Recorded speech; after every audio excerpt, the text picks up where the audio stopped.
Hi കൂട്ടുകാരെ, അപ്പോൾ ഞാൻ എല്ലാ പണികളും കഴിച്ച് പള്ളിയിലോട്ട് ഇറങ്ങാണ് കേട്ടോ. അപ്പച്ചനും ചേട്ടനും പിള്ളേരും അമ്മയൊക്കെ നേരത്തെ പോയി.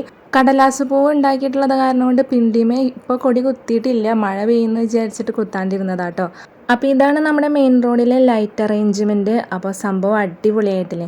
എനിക്ക് ഈ പെരുന്നാൾക്ക് അരങ്ങ് കെട്ടുമ്പോൾ തൊട്ട് തുടങ്ങിയിട്ടുള്ള ഒരു കാര്യമാണ് കേട്ടോ. നമ്മുടെ കേരളത്തിലൊക്കെ ഇങ്ങനെ മെയിൻ റോഡുകളിൽ ലൈഫ് ലോങ് ഇതേപോലെ അരങ്ങൊക്കെ കെട്ടി മാല ബൾബൊക്കെ കിട്ടിയിരുന്നെങ്കിൽ ഒരു പോസിറ്റീവ് എനർജി തന്നെ ഫീൽ ചെയ്തേനെ അല്ലേ.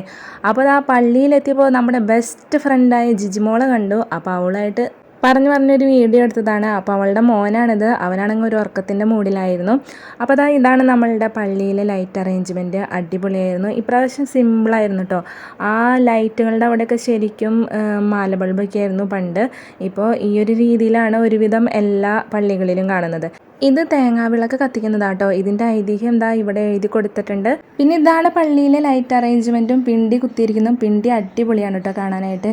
അങ്ങനെ ഇനി നമുക്കൊരു അടിപൊളി വെടിക്കെട്ട് കണ്ടാലോ.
ഇനി CCPAയുടെ ഒരു അടിപൊളി മെഗാ ഷോയും കൂടി കണ്ടു കഴിഞ്ഞാൽ ഇന്നത്തെ പെരുന്നാൾ അടിപൊളിയായിട്ടോ.